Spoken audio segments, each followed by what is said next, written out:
जितनी माताएं एकादशी का व्रत करती, बहुत ध्यान से सुनना आज की कथा को, शायद जिंदगी में मिली ना मिली, और ये कथा का रिश्ता तो बहुत ध्यान से सुनना, ध्यान से। स्कंद पुराण यहाँ तक कहती है कि इस कथा के चरित्र को जो श्रवण कर लेता है उसको 26 एकादशी करना भी नहीं पड़ती। इस एकादशी की केवल ये कथा सुनकर ही वो तर जाता है। बहुत ध्यान से सुनना इसको कथा, तो बड़े भाव से सुन लो इसको,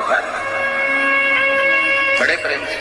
शास्त्र कहता है कि जितनी एकादशी होती है 26 की 26 एकादशी का अगर आप वर्णन करेंगे, 26 की 26 एकादशी का यदि आप स्मरण करेंगे, तो एक एक एकादशी का अगर नाम स्मरण करें तो कितना कितना सुंदर। चैत्र के महीने में 2 एकादशी, कामदा पाप मोचन, बैसाख में 2 वरुथनी मोहिनी, ज्येष्ठ महीना अपरा निर्जला, आषाढ़ योगनी देवशवनी, श्रावण महीने की कामिका पुत्रदायिनी, भादो महीने की अजा परिवर्तनी, अश्विनी महीने की इंद्रा पापकुशा, कार्तिक महीने की रमा प्रबोधनी, मार्गशीर्ष मास की उत्पन्ना और मोक्षदा, पौष महीने की सफला और पुत्रदा,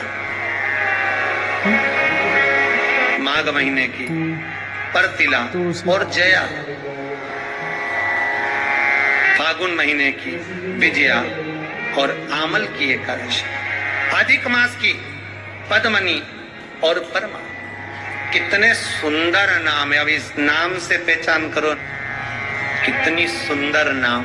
अब नाम इतना सुंदर है तो एकादशी कितनी सुंदर होगी।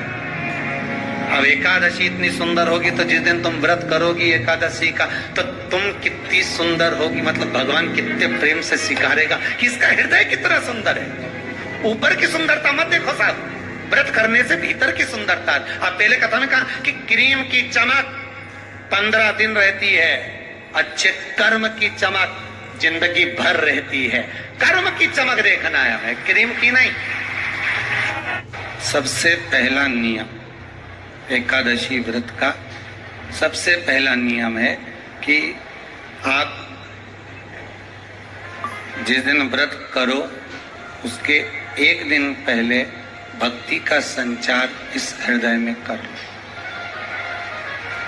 भक्ति का संचार इस हृदय में कर लीजिए। जिस दिन आप व्रत करो, जैसे एकादशी का व्रत कर रहे हो तो दशमी के दिन शाम का समय जब आवे, रात्रि जब होने लगे, शाम का समय आवे और रात्रि का आप जब भोजन ग्रहण करो तो उस भोजन में कोई ऐसा पदार्थ ग्रहण मत करिए जिस पदार्थ के कारण आपकी एकादशी बिगड़ जाए।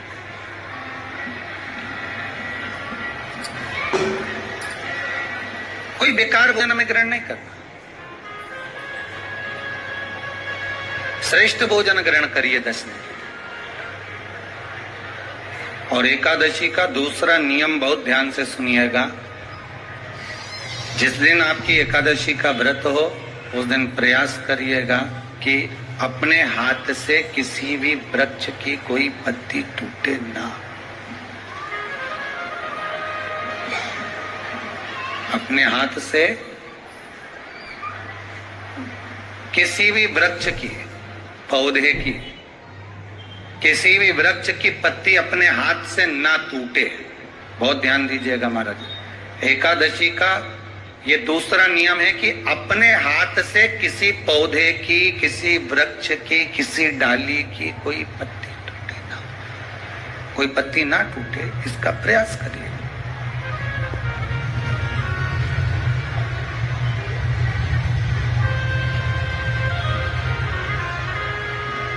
कितना सुंदर व्याख्यान कहा है, कितना सुंदर वर्णन है महाराज कि मात्र एकादशी का व्रत कर लेने पर, मात्र एकादशी का व्रत कर लेने पर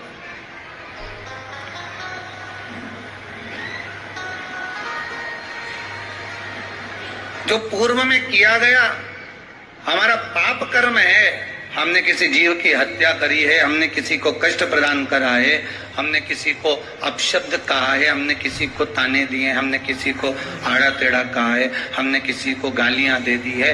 मात्र एकादशी का व्रत ही कर लेने पर ये सारे जो दोष हैं वो समाप्त हो जाते हैं।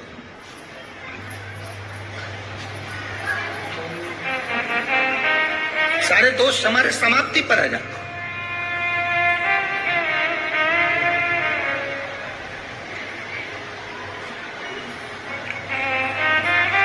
अब एक विचार करिएगा, थोड़ा सा अपने मन में, अपने चित्त में, अपनी वृत्ति में एक बात उतारिएगा, एक अपने मन में एक बात को उतार कर रखिएगा कि आप अपने पाप को, अपने पाप कर्म को जिस दिन क्षण करने वाले हो, समाप्त करने वाले हो, अपने पाप को आप जिस दिन समाप्ति पर लेकर जा रहे हो, तो उसके एक दिन पहले आपको प्रसन्नता होना चाहिए कि नहीं होना चाहिए कि कल मेरा पाप कटने वाला है, कल मेरा पाप समाप्त होने वाला है। सही से पापा कहा जो मैंने पाप कर्म करा है वो समाप्त होगा, जो मैंने पाप कर्म करा है वो कल समाप्त हो जाएगा। तो एक दिन पहले आपके चेहरे पर प्रसन्नता होगी ना हो?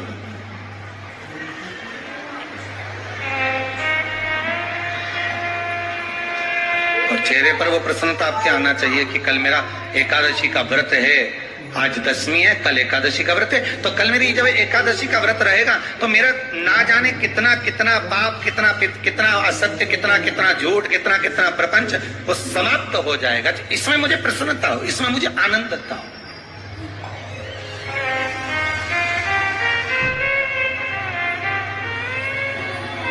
तो क्या कहा गया कि प्रयास करिएगा कि एकादशी के दिन कोई वृक्ष की, कोई डाली की, कोई कोपल की कोई पत्ती ना तोड़ी जाए।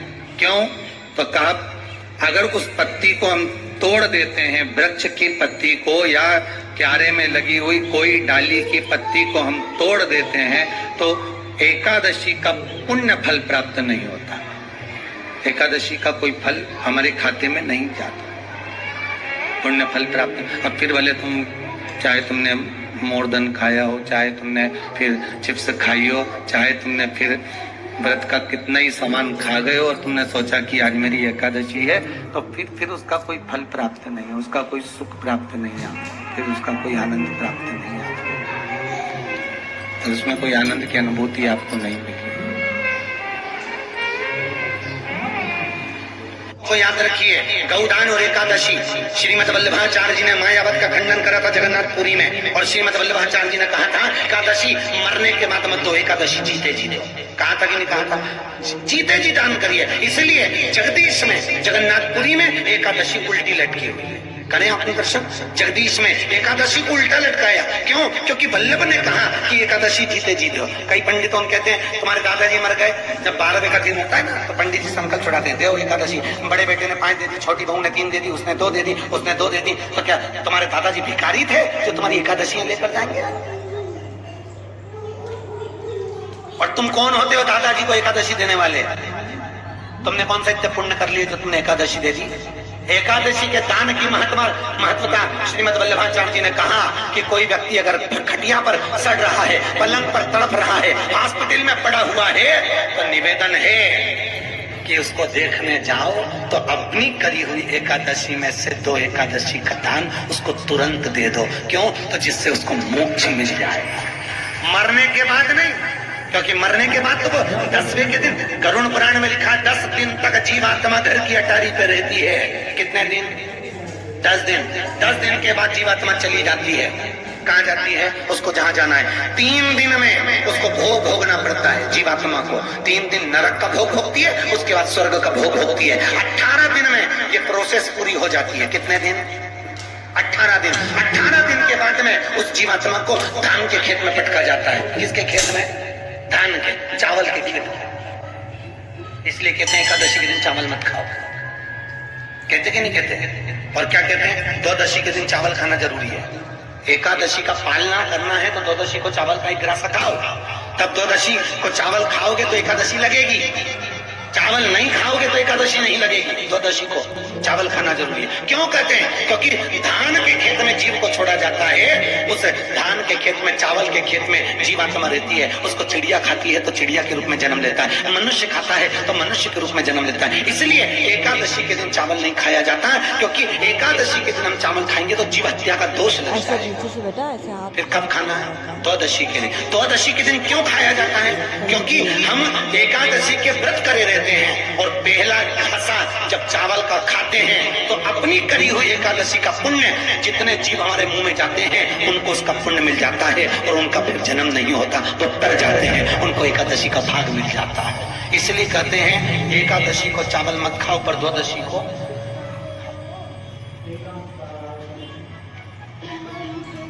खाइए। 10 दिन तक जीवात्माएं, और आपने एकादशी कब जान दी? बोलो जम के। 12वें के दिन, 13वें के दिन आपने एकादशी का दान दिया, वो मिली उनको? अरे बोलो अच्छे से। कई तो अभी तक कर रही होगी, हमारे दादाजी के निमित्त की कर रहे हैं, कर ले। फिर वही वाली बात आ गई, गुलाब के फूल में पानी जारी है। एकादशी के दिन शंकर भगवान को चावल का दाना चढ़ाना चाहिए कि नहीं चाहिए?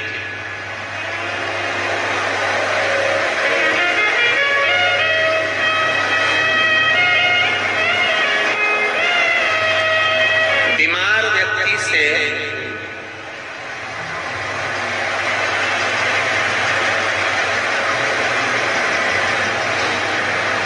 कोई बीमार व्यक्ति है, बहुत रोगीला, उसको बहुत रोग है, शुगर है, बीपी है, थायराइड है, सब कुछ है उसको, और वो रोगीला व्यक्ति जब डॉक्टर के पास जाकर पूछे, डॉक्टर साहब मेरी तबीयत ठीक नहीं रहती है, मैं बहुत कष्ट में रहती हूँ, बहुत तकलीफ शरीर में,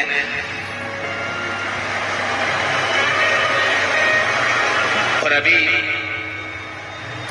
सावन का महीने का व्रत आ रहा है डॉक्टर साहब, 1 महीना में व्रत करती थी, पहले करूं कि नहीं करूं? तो डॉक्टर साहब क्या बोलेंगे? बोलते जाओ जरा जम के। डॉक्टर बोलेगा कि आप व्रत मत करो? डॉक्टर एक बात कहेंगे,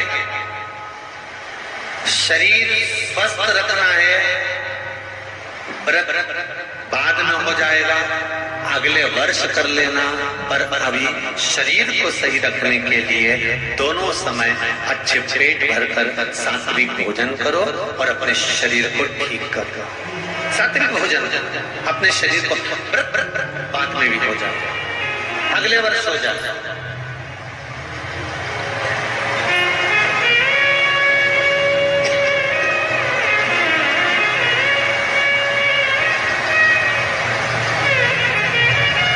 अभी तुम थोड़ा सवेरे 2 बिस्कुट ले लिया करो, सुबह नाश्ता ले लिया करो, भोजन ले लिया करो, फिर दोपहर में कुछ हल्का फुल्का लेकर थोड़ी थोड़ी देर में खाते रहना चाहिए। हो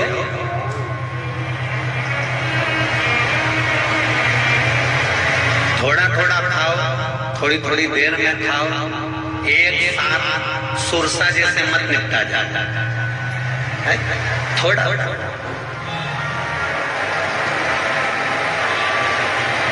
ज्यादा खाओगे और ज्यादा कमाओगे तो दूसरों को कष्ट नहीं होगा, कष्ट खुद को होगा। ज्यादा खाओगे अपाच्य हो जाएगा, रात की नींद उड़ जाएगी, शरीर में अच्छा नहीं लगेगा। ज्यादा कमाओगे, रात की नींद उड़ जाएगी, दुनिया की दृष्टि तुम पर पड़ जाएगी और तुम्हारी रात की कमाओ भी उतना जितना खर्च कर सको और खाओ भी उतना जितना बचा सको। अति सर्वस्व वर्जक। डॉक्टर कहेंगे ये तुम्हारा व्रत जो है ना अगले साल कर लेना, इस साल मत करिए, इस साल तो आराम से भोजन करो तुम लोग, बढ़िया प्रेम से खाओ पिए। तो उसी तरह किसी ने पूछा कि चावल का दाना एकादशी पर भगवान शंकर को चढ़ा सकते, चावल का दाना शंकर जी को चढ़ाते क्यों है? पहले तो वो समझ। बेलपत्री का तो महत्व आपको बार बार बताया कि बेलपत्री शिव जी को क्यों चढ़ाई जाती है, कहीं रोग के लिए, कहीं बीमारी के लिए, कहीं किस कार्य के लिए, कहीं कोई कार्य के लिए, कहीं कोई कार्य के लिए। चावल का दाना अगर हम शंकर भगवान को चढ़ा रहे हैं तो क्यों चढ़ा रहे हैं, उसका कारण क्या है? चावल का दाना शिव को चढ़ाने का केवल एक कारण रहता है कि चावल को अक्षत कहते हैं।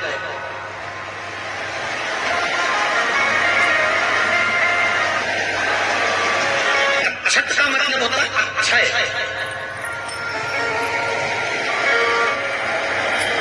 उसका मतलब क्या होता है? अक्षय, जिसका कभी क्षय ना हो। जब हम भगवान शंकर को चावल का दाना चढ़ाते हैं, जैसे बहुत ध्यान दीजिएगा महाराज, बहुत समझने वाली बात है, बहुत ध्यान से।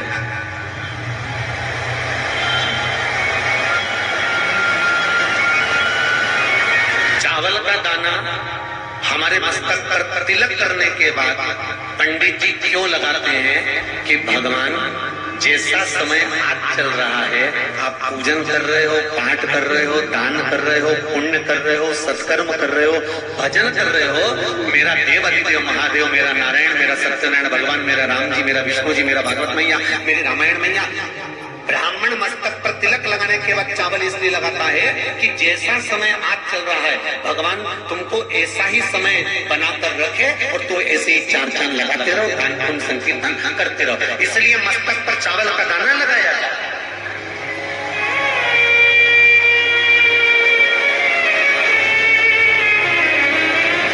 कोई मर जाता है,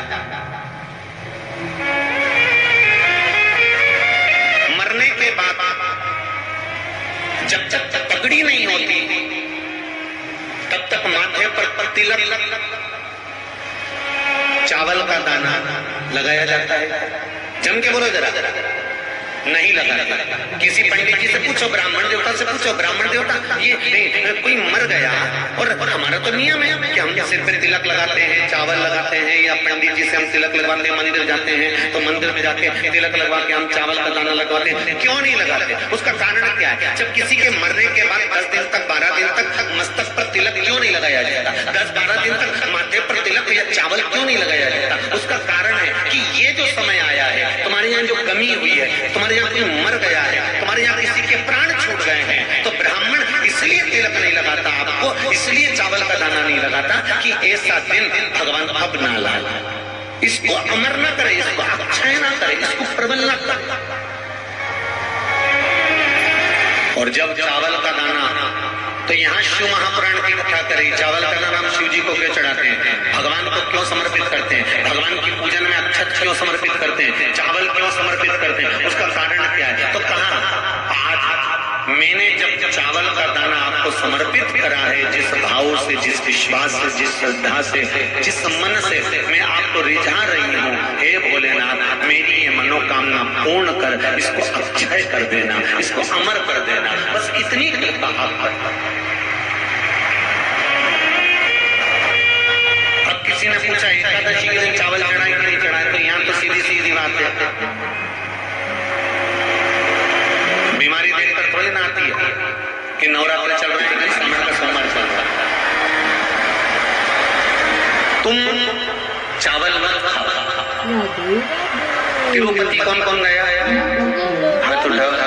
ठीक है। जगन्नाथ जी कौन कौन गया? हाथ उठाओ। हाँ ठीक है। द्वारका जी कौन कौन गया? हाथ उठाओ। ठीक है। बद्रीनाथ कौन कौन गया? हाथ उठाओ। ठीक है। एकादशी के दिन कभी कभी तुम बद्रीनाथ चले जाओ, एकादशी के दिन तुम द्वारका चले जाओ, एकादशी के दिन तुम तिरुपति चले जाओ, एकादशी के दिन तुम जगन्नाथ चले जाओ, एकादशी के दिन तुम तुम्हारी मर्जी पड़े भगवान के किसी धाम में चले जाओ और भगवान को भोग लगाओ और उनकी थाली को झांक कर देखना, उसमें चावल जरूर मिलेगा। उसमें ऐसा नहीं है कि चावल मिलेगा। बद्रीनारायण में भगवान को चावल का भोग लगा हुआ मिलेगा, द्वारका में चावल का भोग लगा हुआ मिलेगा, आपको जगन्नाथ में चावल का भोग लगा हुआ मिलेगा, तिरुपति में मिलेगा, द्वारकाधीश में मिलेगा, नाथ द्वारा में मिलेगा, सांवरिया सेठ में मिलेगा, काकरोली जी में मिलेगा। आप जहाँ जाओगे वहां पर एकादशी के दिन भगवान को चावल आएगा, क्योंकि भगवान के लिए परहेज नहीं है।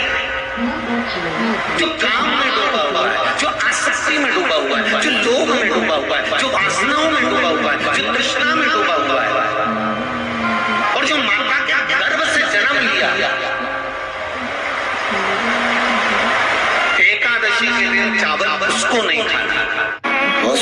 बात है, ध्यान दीजिएगा।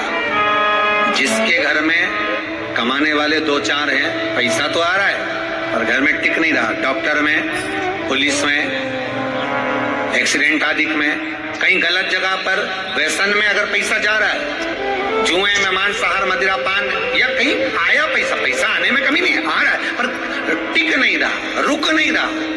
कोई मांगने आ गया, दे दिया, फिर वहां से अपने पास नहीं आ रहा, अपन कह रहे हैं भैया हमारा पैसा लौटा दो, नहीं आ रहा। तुम्हारा शिव महापुराण की कथा कहती है, एकादशी के दिन गंगा के जल में मात्र 7 बेलपत्री डालकर जो नंदीश्वर भगवान अर्थात जो शंकर जी के शिवलिंग के सामने नंदी होता है, उस नंदी के चरण पर गंगा का जल चढ़ाकर बेलपत्री शिव पर समर्पित कर देता है, उसके घर में रुपया रुकना चालू हो जाता है, फिर वो गलत जगह पर नहीं जाता, गलत स्थान पर वो धन जाएगा ही नहीं। बेटा अगर व्यसन में पड़ा हुआ है, मदिरा पान में पड़ा हुआ है, मांसाहार में, जुए आदि में जा रहा है, तुम्हें लग रहा है कि मेरा बेटा गलत मार्ग पर जा रहा है, ये मित्र दोस्ती गलत हो रही है, वो सही जगह पर आ जाए। करना है